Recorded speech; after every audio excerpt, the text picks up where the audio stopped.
Behold the mortality curve, this one for Ireland.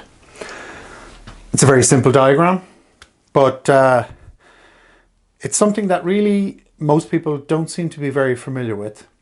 And I reckon this should be framed up in everybody's house so as to keep all our minds focused on where we're all going to end up in the end. With the mortality curve, like I said, this one is Irish, but pretty much everybody in Europe and the English-speaking world in particular would look very much like this.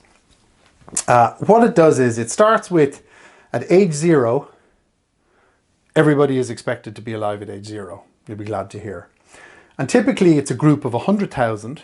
So out of 100,000 people in Ireland, their fate in terms of mortality to age 105. And the reason it kind of stops at 105 is because that's typically when the game ends, right? Out of 100,000 people at the beginning, one expects 1 and maybe 2 people to make it to 105. Okay, so how long is that in days, by the way? That's 38,000 days. So if we consider this as a race or a competition, in any one year in Ireland, so I'm born in 1970. In 1970, there were 68,000 people born. We're all playing a race, we're in a game. One of us hopefully will get to 105, which is 38,000 days, and we'll be the winner. There can only be one winner. And you know what happens after they pick up the trophy? This figure turns to 0, and it's game over. But we'll have a lot of fun along the way. So a couple of observations about mortality curves that are always worth just understanding as a basic understanding of mortality in Ireland is that if we take one point in time, 50, my age, okay,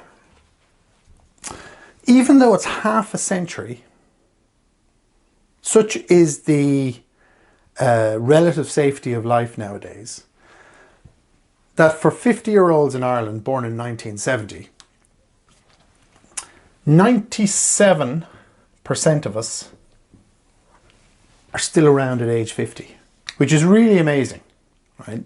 And it's shown tremendous advances in mortality. So unfortunately, 3% are gone along this way. We've only lost 3. Every one of those, if you think about it, a particular tragedy. We won't get morbid, but in the tragedy stakes, the 3% of deaths in this age category come into that category.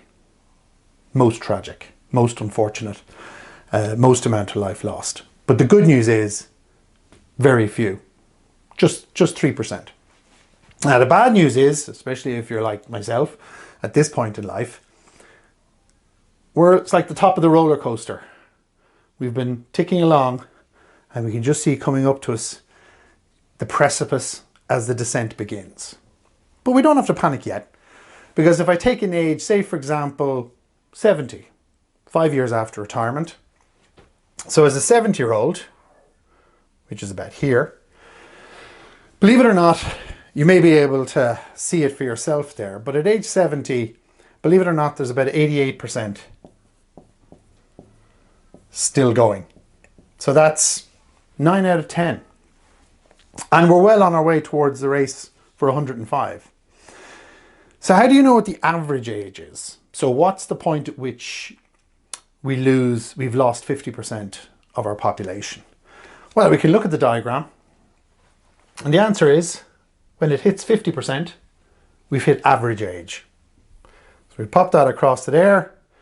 We pop it down there. What we get is about 82. So in Ireland, for 100,000 people born, you're expecting 50,000 to make it to 82 years old, which is great.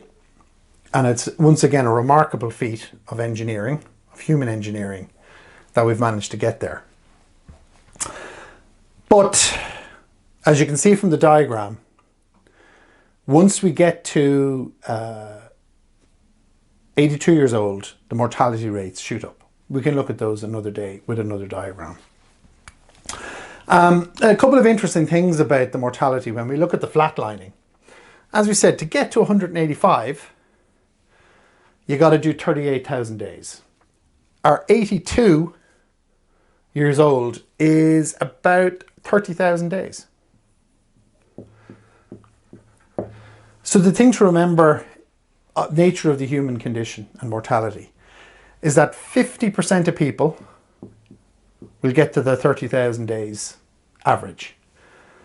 But we will lose 98% of that 50%, right? Before we get to 38,000 days. So that's where the mortality just goes up. So in normal life, thanks to much reduced infant mortality in the early years, we have a pretty good looking curve. That's all for the moment.